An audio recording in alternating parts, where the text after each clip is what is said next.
o microfone alto, achando que ele que vai falar. Olha aqui. Meus irmãos, é uma alegria muito grande estar aqui, né? Eu realmente, muitos detalhes eu perco, né, assim, de dados. Eu nem sabia que foram 5 meses. Eu sei que eu fui colocado para dar atos pastorais na igreja. Havia um seminarista naquela época que estava dando assistência à igreja. Eu estou muito feliz de ver a igreja, porque eu estou sentindo assim um pouco da temperatura espiritual da igreja, e isso traz alegria ao nosso coração de ver que a igreja está firme, está segura, está sendo bem conduzida e está bonita. Muitos jovens e crescendo. Isso é realmente maravilhoso. Eu gostaria de ler um texto com os irmãos, lá no livro de Apocalipse, no capítulo 3. Apocalipse, capítulo 3. Nós vamos ler do versículo 14 ao versículo 21.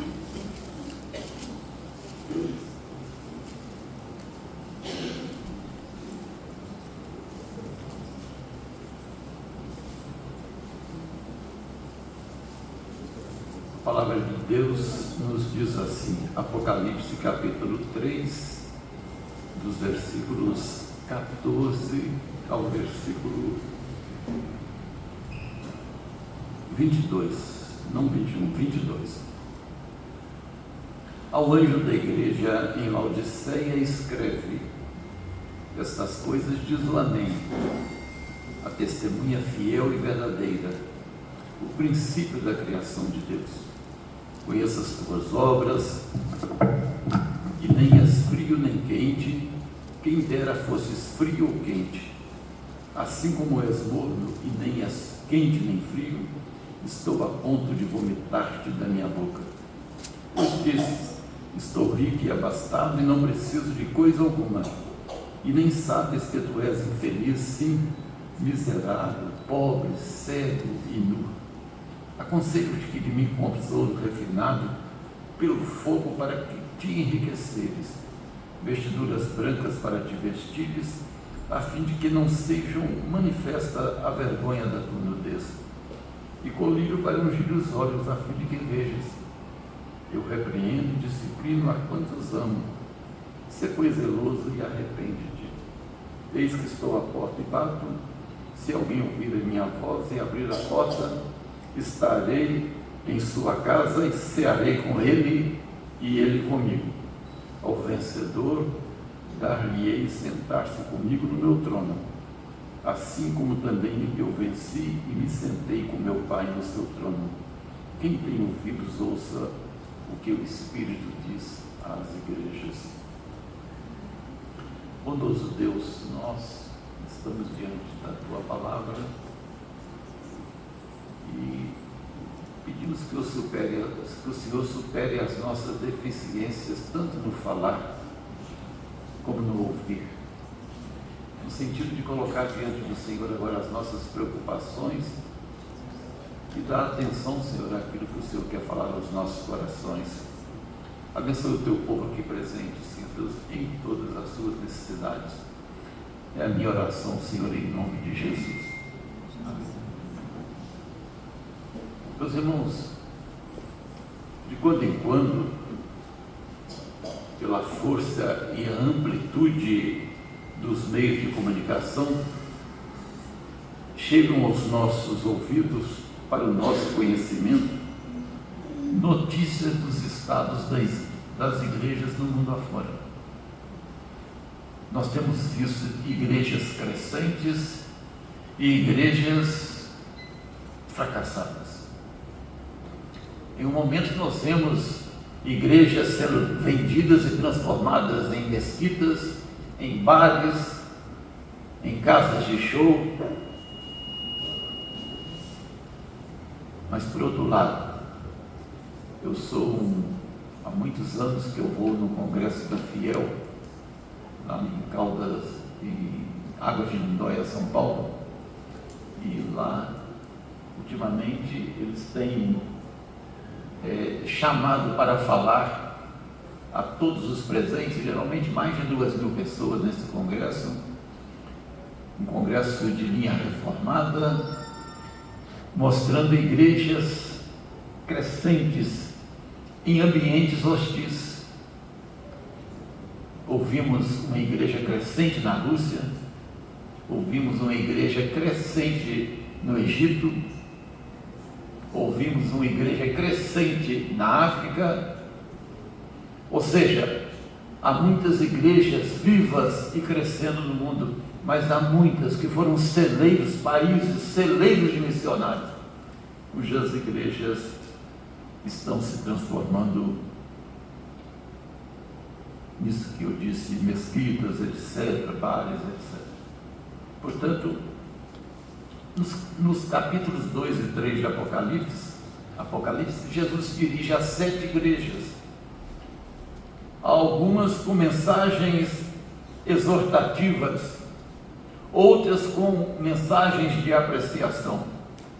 E entre essas 7 igrejas, só 2 merecem apreciação, que foram Filadélfia e Esmirna. Todas elas recebem no final da carta a seguinte exortação: quem tem ouvidos, ouça o que o Espírito diz às igrejas. E parece que essas igrejas todas, com o decorrer do tempo, não ouviram o que o Espírito diz às igrejas. Por quê? Porque todas elas não existem mais.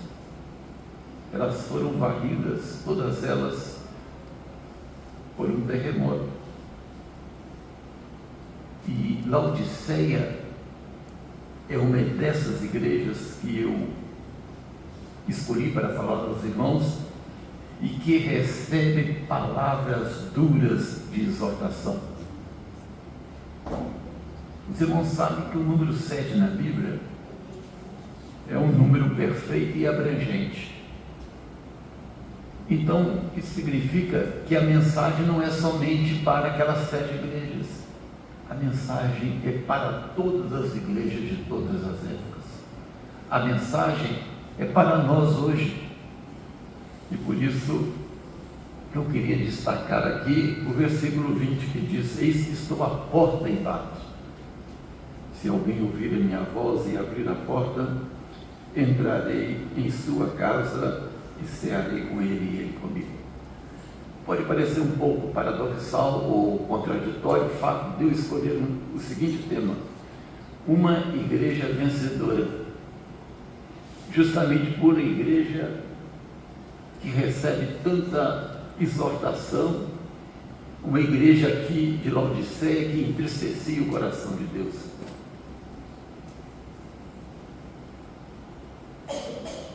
Mas nós precisamos, a igreja vencedora é aquela que vai olhar essa igreja e não aprender com os seus erros. Pelo contrário, evitar os erros que elas cometeram. Por exemplo, esta igreja era uma igreja surda às reivindicações, ao bater da porta do Senhor Jesus. A palavra diz: eis que estou à porta. Se estava à porta, ele não estava dentro, ele estava fora. Não é? Aí eu me lembrei de uma ilustração, né? Um afrodescendente ali na outra América e resolveu frequentar uma igreja, só que essa igreja é uma igreja segregacionista, é uma igreja só de brancos. E ele então começou a frequentar a igreja e de repente ele procura o pastor e gostaria de ser membro da igreja. E o pastor fala: mas você quer ser membro da igreja?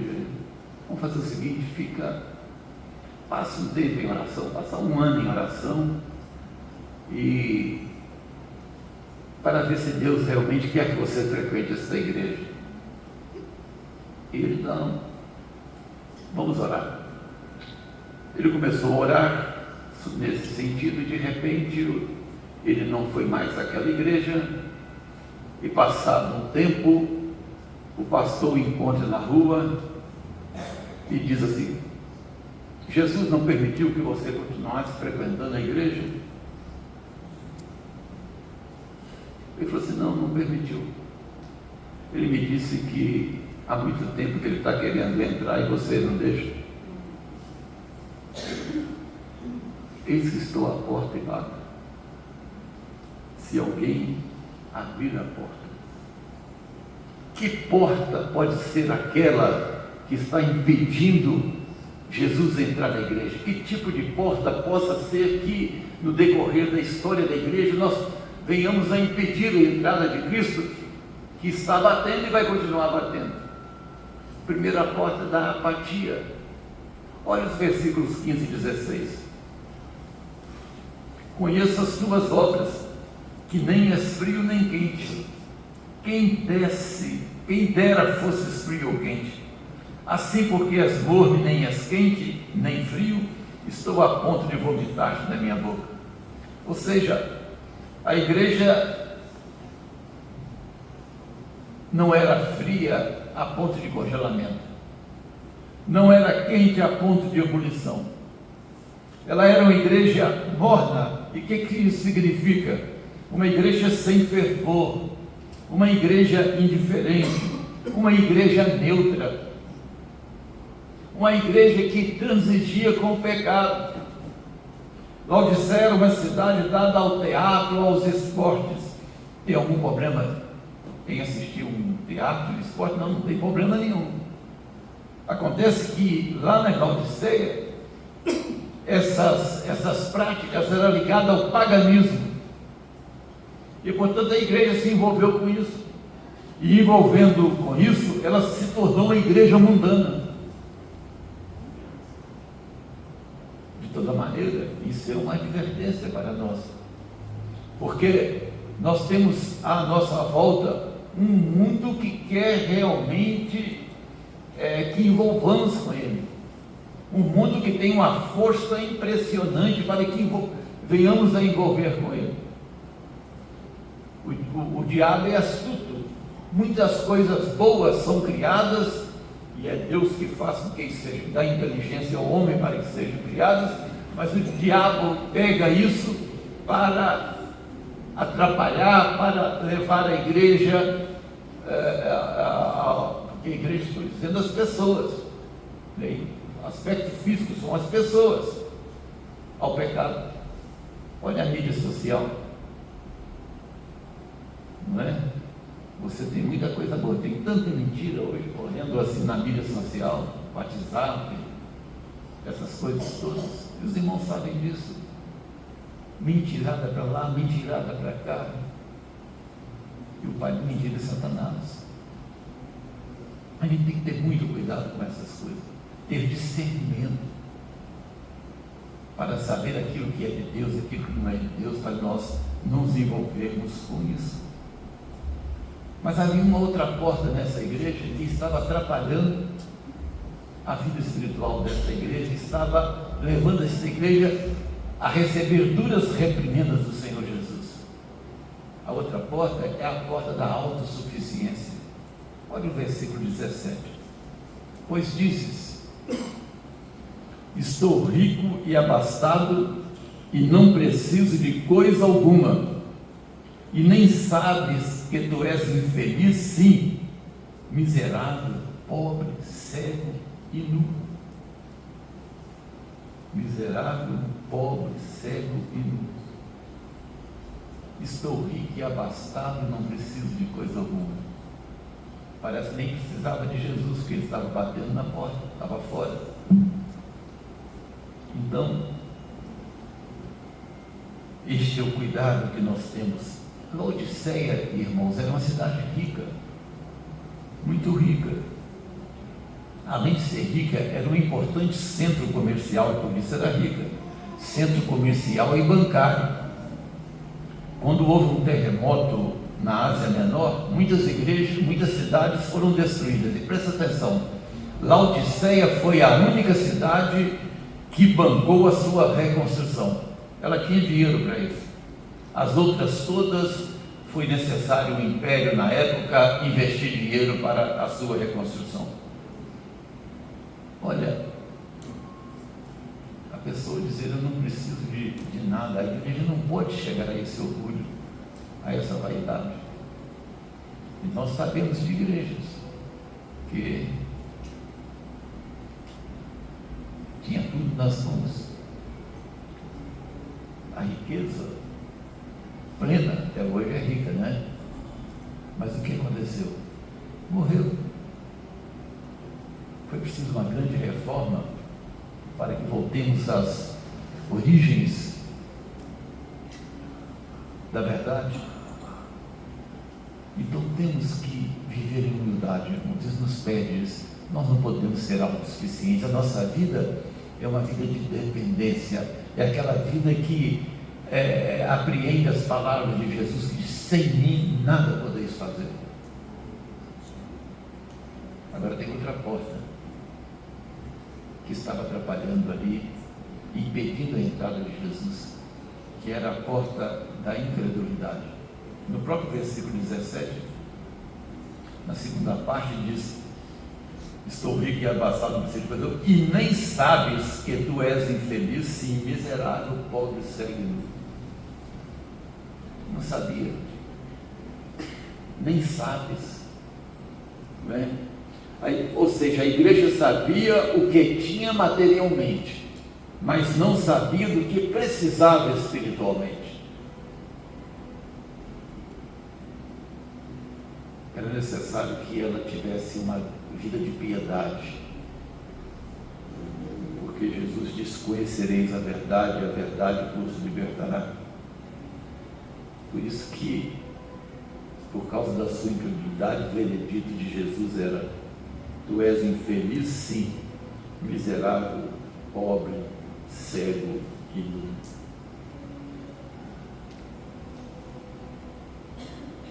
O que aquela igreja precisava, e nós precisamos hoje, é uma igreja que venha conhecer e crer, procurar conhecer e crescer e conhecer o caráter e os atributos de Deus. O texto lá do versículo 14 diz assim: ao anjo da igreja de Laodiceia escreve essas coisas, diz o Amém, a testemunha fiel e verdadeira. Deus é um Deus fiel, e nós sabemos disso. Você vê Deus respondendo às orações, Deus suprindo as suas necessidades diárias, você pode dizer: Deus é um Deus fiel. Deus abrindo uma porta de emprego, diz: Deus é um Deus fiel.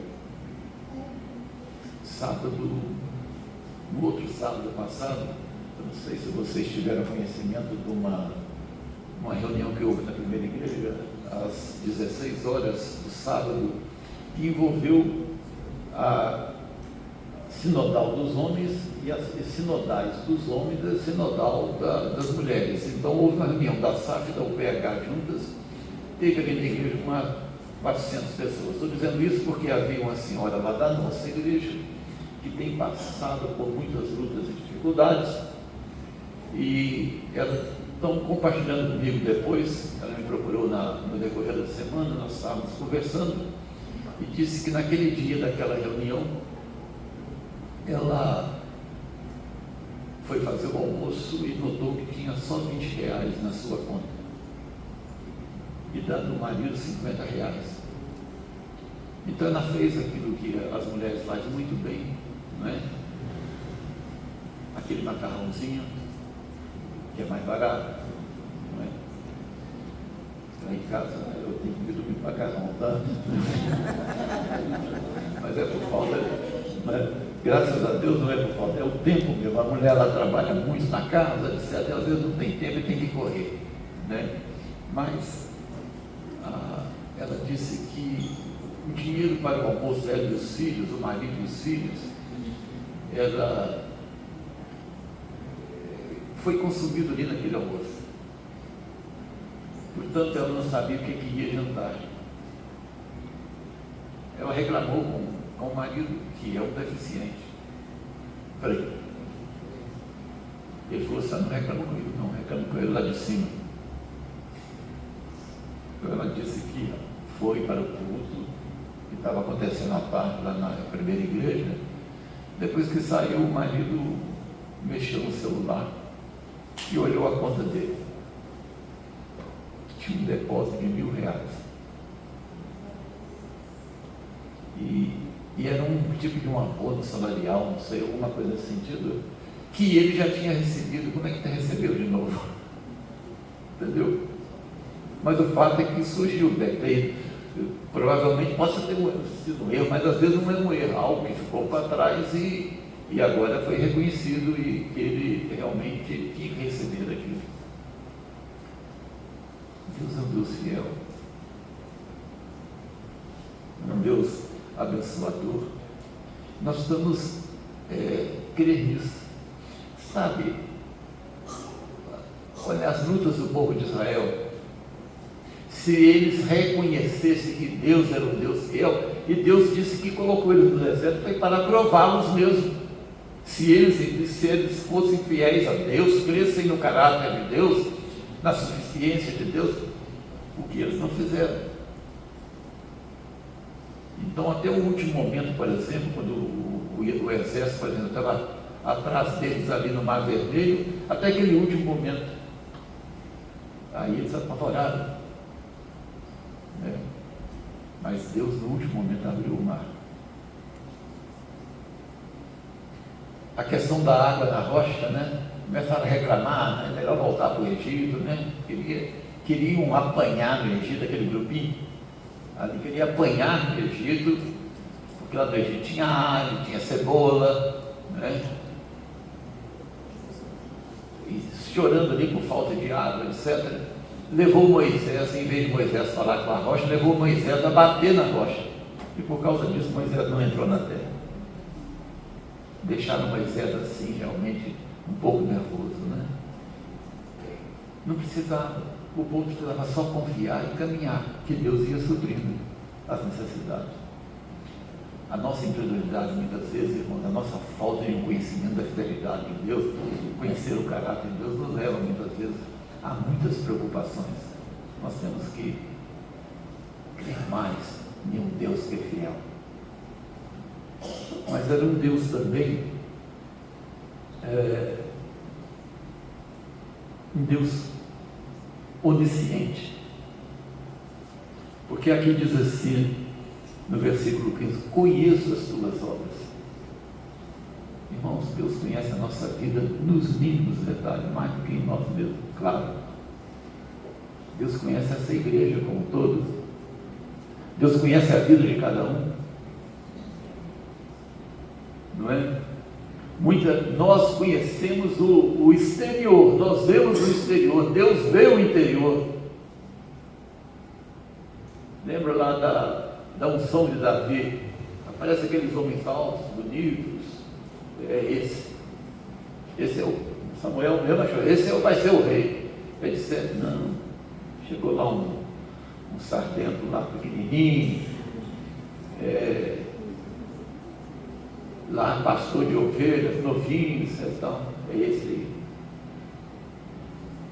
Deus não trabalha com aparências, Ele vê o coração. Um menino fiel que, cuidando das ovelhas, enfrentou um leão, enfrentou um urso, colocou, se não matou, colocou para correr, mas eu acho que ele matou, É isso que Deus vê, corações fiéis, Como está o seu coração? Deus é onisciente, conhece a minha vida, conhece a sua vida. Como está o seu coração diante de Deus? Então, quer ser uma igreja vencedora? Cresça no conhecimento dos atributos do caráter de Deus e creia nesse Deus grandioso e bondoso.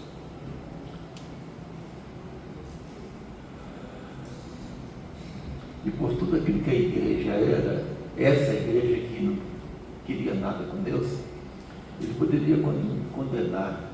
Ele disse, estou pronto, ainda não tinha condenado, estou pronto a vomitar-te da minha boca. Que palavra dura. Deus falando com eu estou pronto a vomitar na minha boca.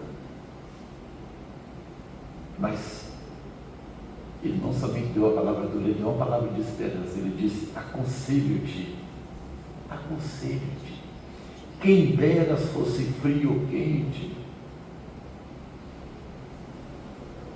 Eu sou aquele, é como se ele dissesse lá no início da Apocalipse, eu sou aquele que tem em minhas mãos as 7 estrelas e os 7 candeeiros de ouro, que são os pastores e as igrejas. Está nas mãos de Deus. Olha que importância que a igreja é para Deus. Como vocês são importantes para Deus. E é por isso que Ele quer ajudar em tudo. Porque Ele nos ama. E por fim, irmãos, em terceiro lugar, é uma igreja, a igreja que quer ser uma igreja vencedora de verdade, é uma igreja que está aberta à comunhão. Não é somente, porque Jesus bater na porta, Ele vai bater até Ele voltar na sua segunda vinda. Porque Ele ama a igreja e quer a comunhão da igreja. Mas não é somente abrir a porta. Ele diz que abrir a porta, eu vou entrar e vou cear com Ele e Ele comigo. Não somente abrir a porta da comunhão, mas é manter a comunhão constantemente. Manter a comunhão, porque a comunhão, ela gera fé. Um grande comentarista da Bíblia, pastor, chama Andrew Murray, ele diz o seguinte, a união com Cristo que está nos céus significa similaridade com Cristo neste mundo, naquela mansidão típica dos cordeiros e na humildade com que Ele enfrentou os sofrimentos.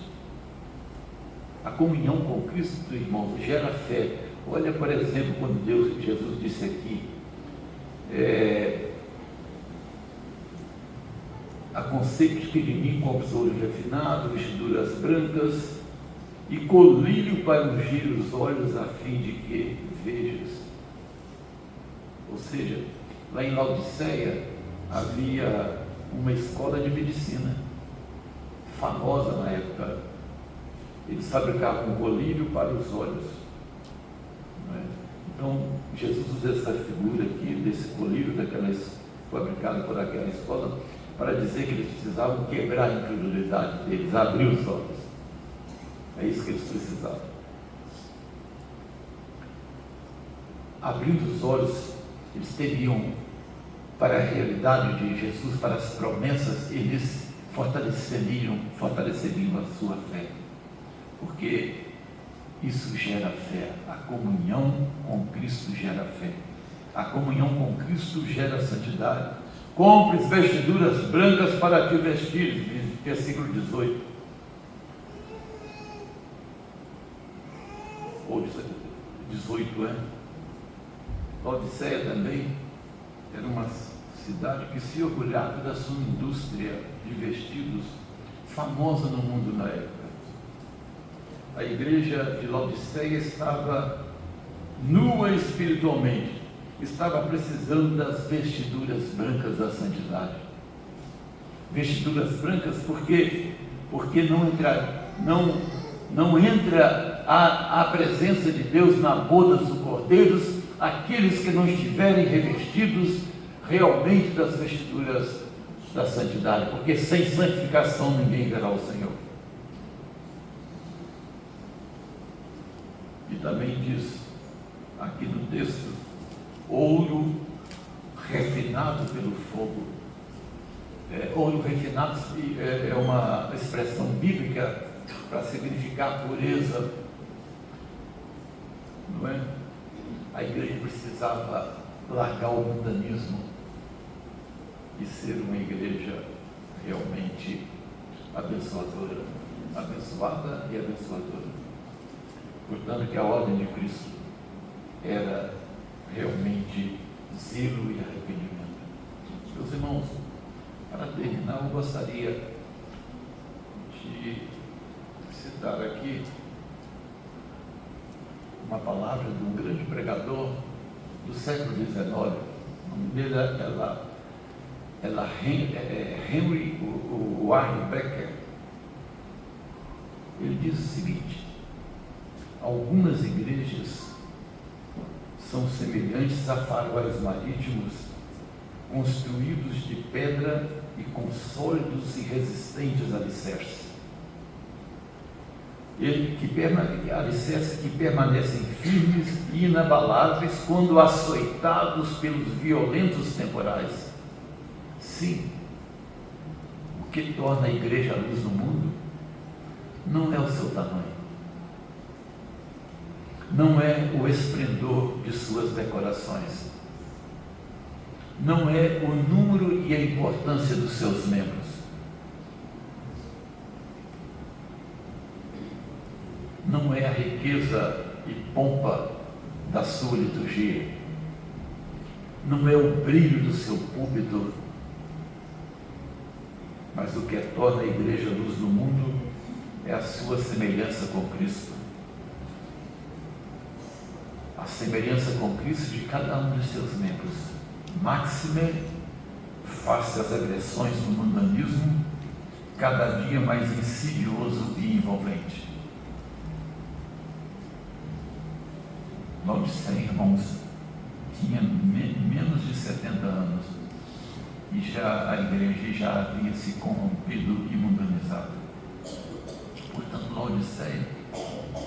Laodiceia era, e a igreja, para nós olharmos para ela, para não imitá-la em nada, nós devemos estar atento ao bater da porta de Jesus a cada instante. Nós devemos procurar conhecer o caráter de nosso Deus e confiar mais. Nós devemos abrir o nosso coração como igreja à comunhão com o Senhor Jesus. Neste 30 anos desta igreja, eu estou vendo uma igreja totalmente diferente daquela de 30 anos atrás. E isso é uma grande bênção. Irmãos, que continue assim, numa comunhão constante, um desejo constante de crescer, mas para a glória de Deus, em humildade, em submissão e conhecendo o caráter de Deus. E termino lembrando aqui de Moisés, quando ele não aceitou ser chamado filho da filha de Faraó e nem as riquezas do Egito.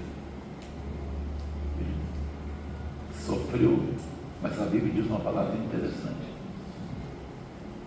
Com todos os problemas que ele passou, ele caminhou seguro, porque via o invisível, via o galardão. Vamos caminhar assim para a glória de Deus.